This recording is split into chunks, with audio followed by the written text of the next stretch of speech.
Assalamualaikum warahmatullahi wabarakatuh. Salam sejahtera bagi kita semua. Perkenalkan, saya Yesi Aprianti, dosen pada program studi Ekonomi Pembangunan, jurusan Ilmu Ekonomi, Fakultas Ekonomi dan Bisnis Universitas Mula Warman dengan NIDN 0021048904. Pada kesempatan kali ini, izinkan saya menyampaikan pernyataan diri dosen dalam unjuk kerja Tridharma Perguruan Tinggi pada bagian penyusunan dokumen dukung PDD UKT-PT. Saya merupakan dosen yang berfokus pada bidang ekonomi, khususnya ekonomi publik dan keuangan daerah. Paparan ini merupakan salah satu syarat sertifikasi dosen tahun 2026. Saya akan menjelaskan salah satu mata kuliah yang saya ampu, yaitu mata kuliah ekonomi publik dan keuangan daerah, yang merupakan mata kuliah pada semester 4 dengan bobot 3 SKS dengan 16 kali pertemuan, yang terdiri dari 14 kali pertemuan reguler, 1 kali ujian tengah semester, dan 1 kali ujian akhir semester pada akhir semester. Kemampuan yang diharapkan mahasiswa dalam mata kuliah ini dibebankan dengan 5 CPL, yaitu sebagai berikut. CPL ini kemudian diturunkan dalam capaian pembelajaran mata kuliah. Yang pertama, mahasiswa mampu menjelaskan dan mengaitkan peran dan fungsi pemerintah, konsep dasar ekonomi publik, kegagalan pasar, istilah kunci ekonomi publik, dan keuangan daerah untuk membaca persoalan analisis struktur wilayah, sektor unggulan, konektivitas pembangunan daerah, dan strategi pembangunan ekonomi lokal secara runtut dan terukur. Yang kedua, mahasiswa mampu menerapkan konsep dan metode prosedur ekonomi publik dan keuangan daerah pada teori eksternalitas dan analisis biaya manfaat serta penganggaran publik dan penerimaan pemerintah melalui laporan analisis eksternalitas dan biaya manfaat kebijakan analisis biaya manfaat program publik yang diverifikasi. Capaian mata kuliah ketiga yaitu mahasiswa mampu menganalisis penerimaan dan pengeluaran pemerintah daerah, serta analisis kinerja keuangan daerah berbasis data atau kasus untuk menyusun diagnosis masalah, alternatif solusi, dan argumentasi akademik. Serta capaian pembelajaran yang keempat, mahasiswa mampu mengevaluasi alternatif dan merancang rekomendasi proyek akhir ekonomi publik dan keuangan daerah melalui policy brief fiskal daerah dan presentasi rekomendasi kebijakan yang komunikatif, etis, dan dapat ditindaklanjuti. Sistem dan metode pembelajaran pada mata kuliah ini perkuliahan dilakukan dengan daring, luring maupun hybrid dengan sistem pembelajaran project based learning, case based learning, problem solving, data driven learning, problem based learning, dan collaborative learning, di mana pembelajaran dirancang agar sistem pembelajaran terfokus kepada peningkatan kemampuan mahasiswa. Dengan metode pembelajaran ceramah interaktif, diskusi, penugasan terstruktur, maupun pembelajaran mandiri.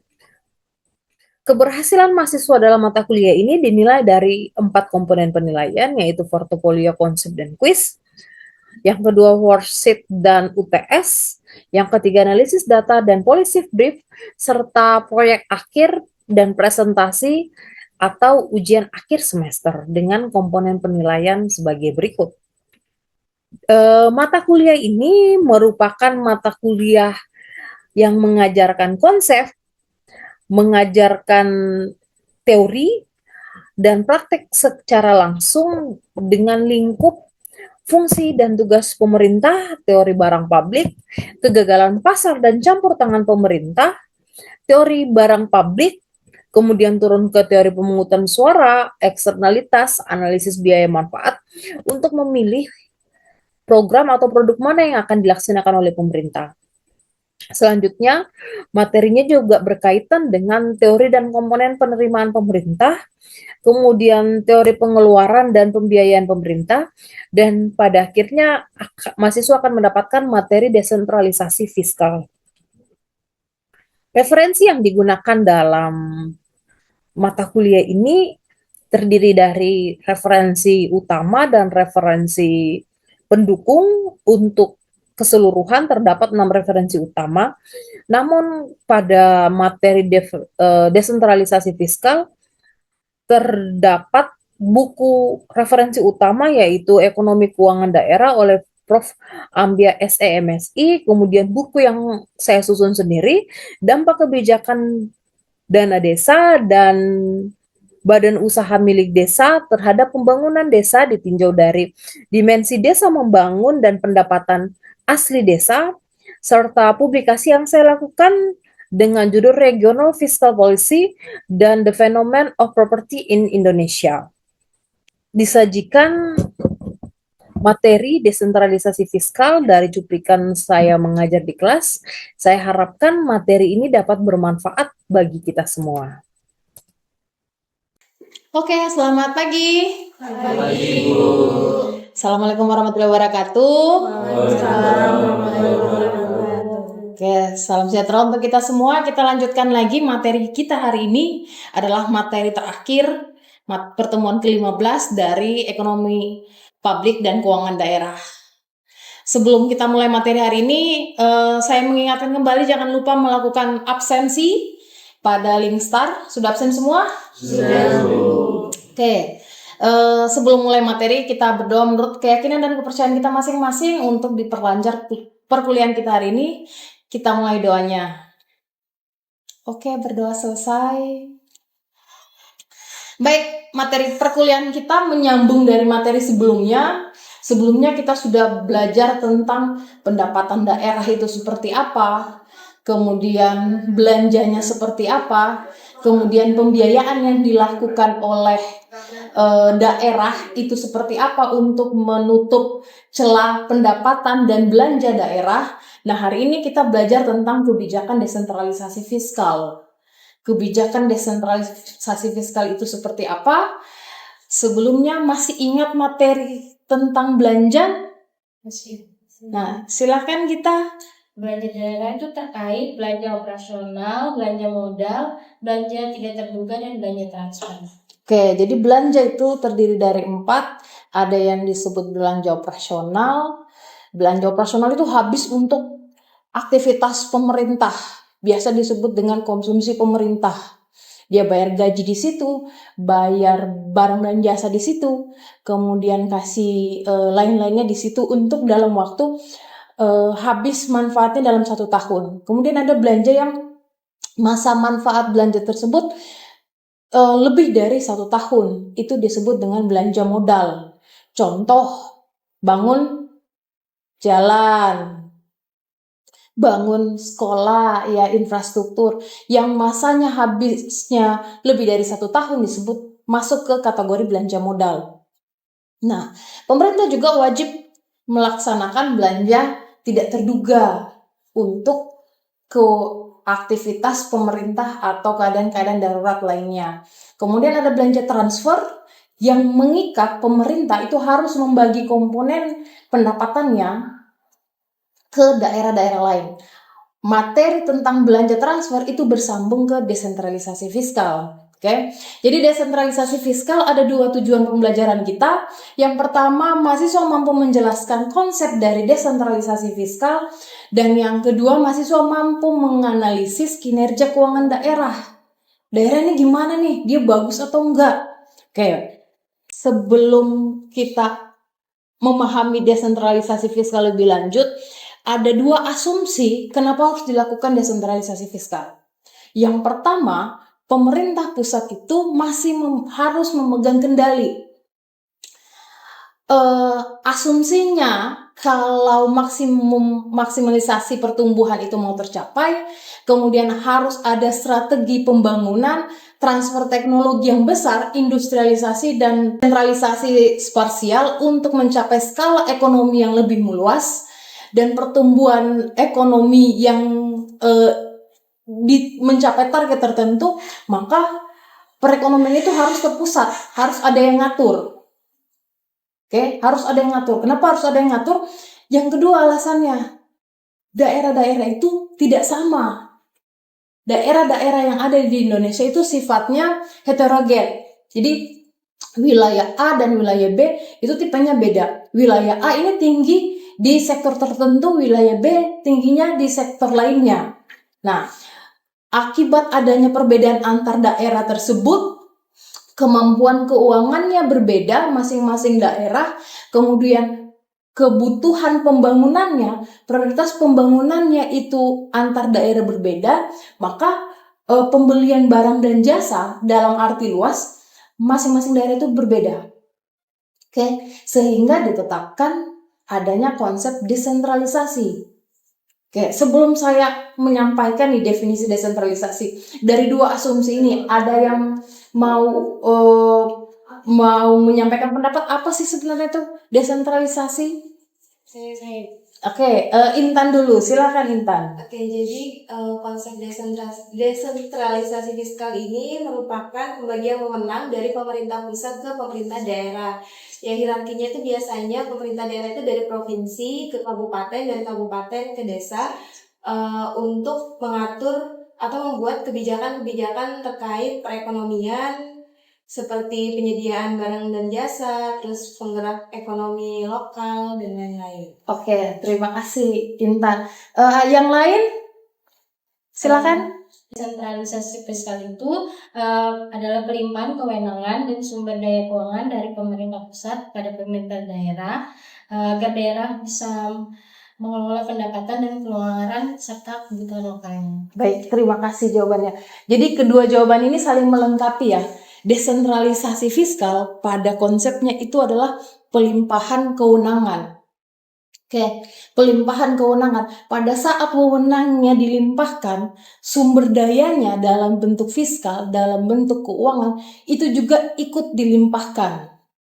Oke, ikut dilimpahkan. Jadi konsep desentralisasi fiskal ini dibagi nih kewenangannya kepada dari pemerintah pusat kepada pemerintah daerah, untuk daerah ini dapat mengatur dirinya sendiri, mengatur operasional pemerintahannya sendiri. Nah, daerah itu memiliki kewenangan untuk menjalankan dan mengarahkan kebijakan sesuai dengan prioritas-prioritas pembangunan mereka. Jadi materi sebelumnya juga sudah pernah kita sampaikan tentang bagaimana siklus perencanaan dari dari RPJMN ke RPJMD, provinsi, dari provinsi nanti ke kabupaten kota dan seterusnya. Jadi skala nasional dulu itu akan turun ke skala-skala yang lebih besar, lebih kecil, dari pemerintah pusat ke pemerintah provinsi, ke pemerintah kabupaten kota, dan ke pemerintah pada level desa. Di sini terjadi transfer atau pemindahan kekuasaan. Nah, desentralisasi fiskal itu sendiri sebenarnya sudah mulai diterapkan sejak lama. Kalau di Indonesia, diikat dalam regulasi itu mulai dari tahun 1975. Sudah dilakukan tuh regulasi yang mengatur daerah ini dia memiliki kewenangannya sendiri. Kemudian diturunkan dalam Undang-Undang Nomor 33 Tahun 2024 untuk mempertegas pembagian keuangan antara pemerintah pusat dan pemerintah daerah.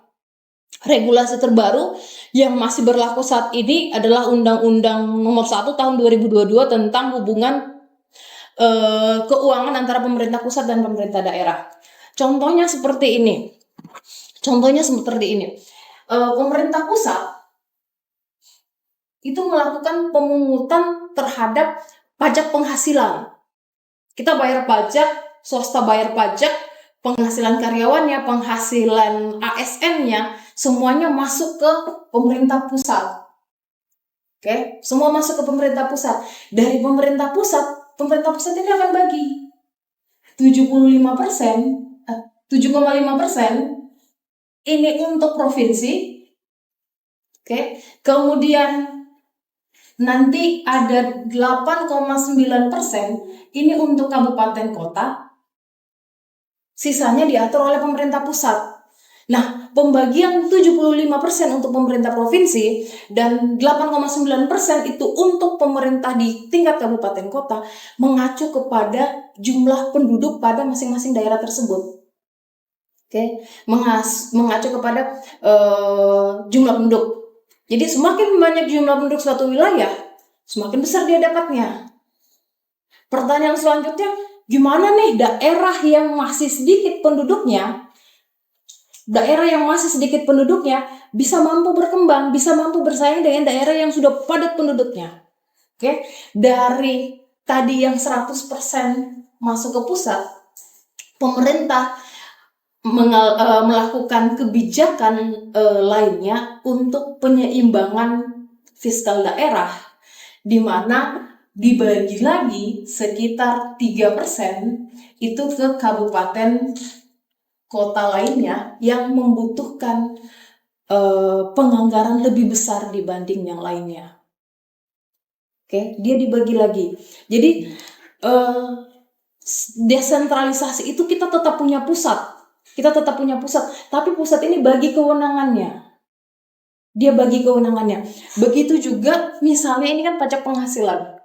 Begitu juga misalnya dengan yang paling peran itu misalnya yang pajak yang berlaku di provinsi, ada pajak rokok. Oke, pajak rokok itu kewenangannya provinsi. Provinsi itu kan nggak punya penduduk ya. Yang punya penduduk kan kabupaten kota. Tapi pajak rokok itu seluruhnya, biaya rokok itu dikumpulkan dulu ke pemerintah pusat. Pemerintah pusat 100% kasih ke pemerintah provinsi dalam bentuk PAD. Oke, 100% nih pajak rokok ke pemerintah pusat, ke pemerintah provinsi. Nah, dari pemerintah provinsi dia akan bagi sebesar 70% ini ke kabupaten kota.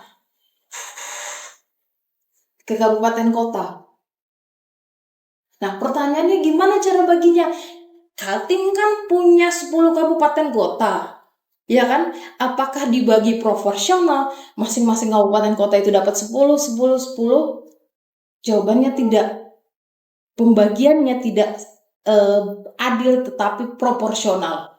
Semua pembagian pajak itu belanja daerah dilakukan secara proporsional. Jadi sama, kalau pajak rokok dia mengacu kepada jumlah penduduk. Jadi wilayah yang paling banyak penduduknya itu akan mendapat pajak lebih besar lagi. Ya kan, dia akan dapat pajak lebih besar lagi. Jadi dibagi ke Balikpapan, ke Samarinda dan sebagainya. Sama nih kabupaten kota dia wajib lagi bagi ke pemerintah desa. Jadi bukan cuma kewenangannya yang dibagi, tapi duitnya juga dibagi. Itu yang disebut dengan desentralisasi fiskal. Nah, khusus pajak rokok ini dia terikat. Ini kan 70% untuk kabupaten kota. Kabupaten kota tidak boleh pakai uang dari pajak rokok ini selain untuk bidang kesehatan. Oke, dia sifatnya earmark. Dia tidak boleh digunakan selain untuk kesehatan. Kesehatan seperti apa yang mau dibiayai itu bergantung sepenuhnya ke kabupaten kotanya. Jadi kabupaten kota A misalnya, dia butuhnya untuk penanganan stunting. Bisa pakai dari uang bagi hasil yang pendapatan transfer tadi, belanja transfer ke daerah itu bisa dipakai buat stunting. Yang satunya kabupaten kota satunya dia mau menggunakan untuk penyakit jantung. Ya, penyakit jantung itu biasanya ada di tingkat lebih tinggi karena berdasarkan tipe rumah sakit ya. Nah, kemudian misalnya ke puskesmas atau mau buat puskesmas membantu di unit-unit yang sangat jauh nih aksesibilitasnya, itu bisa pakai dana ini. Kalau di provinsi juga ada pajak air permukaan untuk industri yang mengambil air di permukaan tanah. Tapi kalau masyarakat pakai air PDAM itu nggak bayar pajak.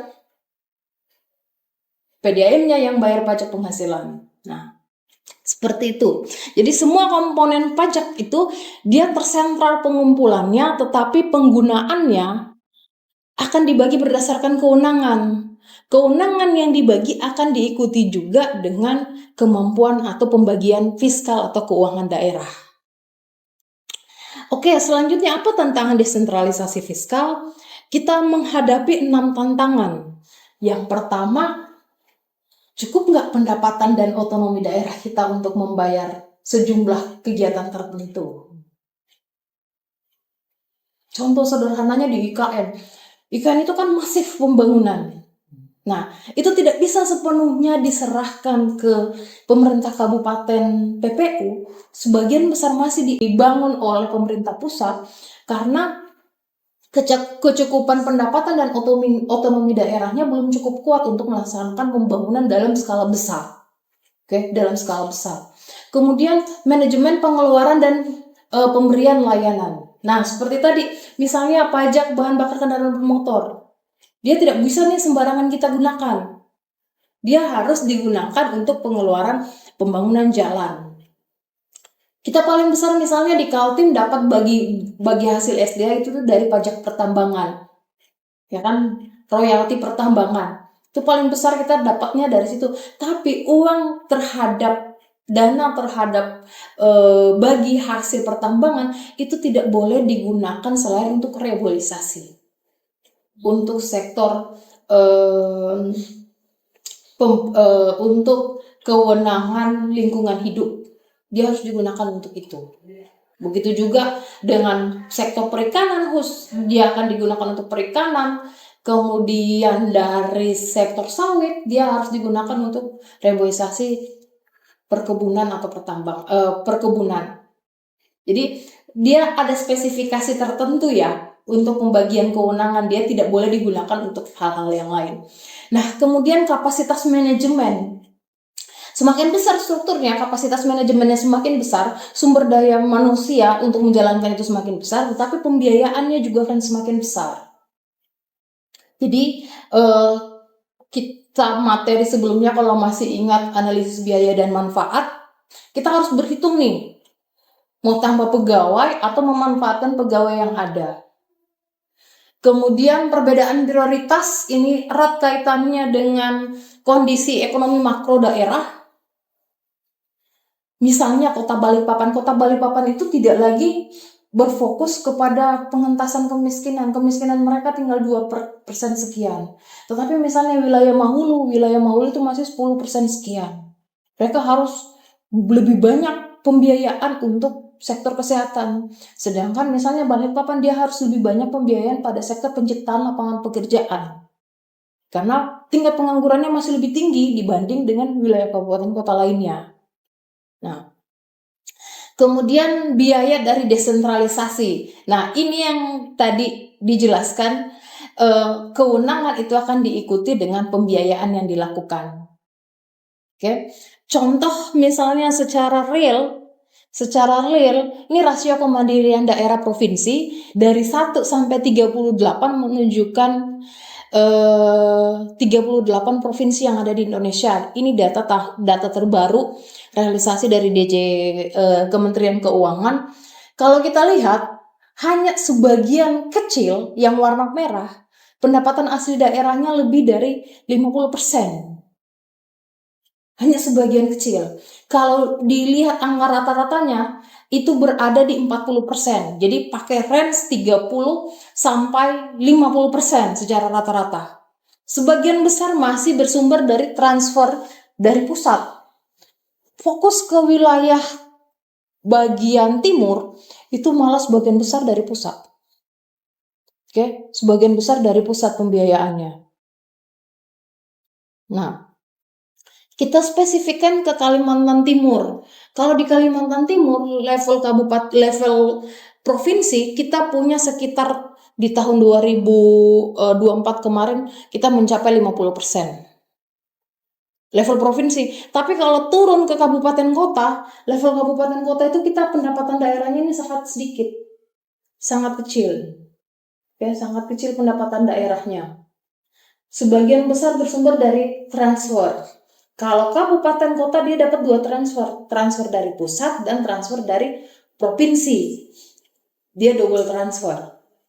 Nah, pertanyaan selanjutnya dari materi desentralisasi fiskal, bagaimana kemampuan keuangan daerah di Kaltim atau secara nasional? Kemampuan keuangan daerah itu diukur dengan analisis kinerja kemampuan keuangan. Kita mau hitung nih, kita mau hitung bagaimana sih kita mengelola keuangan. Ada 4 indikatornya. Yang pertama itu rasio kemandirian keuangan diperoleh dari perbandingan PAD dan total pendapatan. Kemudian efektivitas keuangan daerah diperoleh dari realisasi pendapatan dibagi dengan target. Kemudian dari efisiensi melihat pengeluaran, realisasi pengeluaran dan realisasi penerimaan. Oke. Kemudian belanja rutin, belanja pegawai tadi, belanja pegawai yang rutin itu hanya pembayaran gaji dan pembayaran operasional, bayar listrik, air, telepon dan internet. Selain itu bukan belanja rutin. Nah, ini kita lihat juga rasionya. Data di Kaltim menunjukkan angka seperti ini. Dari sisi kemandirian daerah, provinsi bisa dikategorikan lebih tinggi dibanding wilayah kabupaten kota lainnya. Yang paling rendah itu daerah Kutim.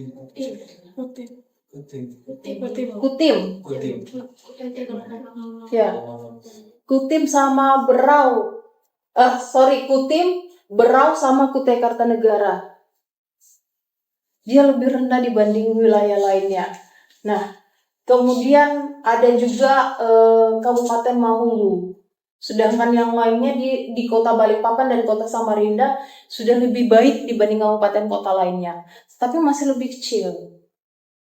Masih kecil karena selain bukan berarti PAD kita kecil ya, tapi kita memiliki tambang dan kita mendapatkan bagi hasil dari sektor pertambangan tersebut, sehingga dana transfer itu relatif lebih besar dibanding wilayah lainnya.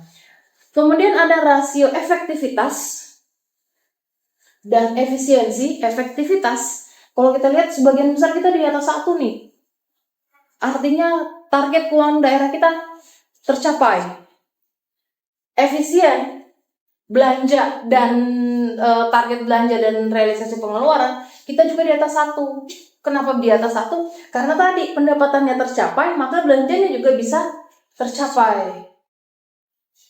Oke, dari sini kita bisa simpulkan kalau Kaltim gimana kondisi keuangannya? Baik atau buruk? Baik. Oke, bisa tercapai dengan baik. Nah, tugas kalian selanjutnya adalah coba masing-masing cari daerah lain. Datanya dapat diakses di DJP Kementerian Keuangan Go.id. Buat policy briefnya tentang kebijakan kinerja keuangan di berbagai daerah. Masing-masing satu wilayah, boleh pada level provinsi, 38 kurang 1 Kaltim sudah ada datanya, jadi ambil 37 daerah lainnya, atau mau memilih level kabupaten kota juga boleh. Oke, dikumpulkan minggu depan sebagai komitmen mahasiswa mampu menganalisis kinerja keuangan daerah. Sampai sini ada yang ingin ditanyakan? Oke, kalau tidak ada, pertemuan saya akhiri, materinya sudah selesai. Kita lanjutkan dan kita bertemu lagi minggu depan. Saya ucapkan selamat siang untuk kita semua. Siang, Ibu.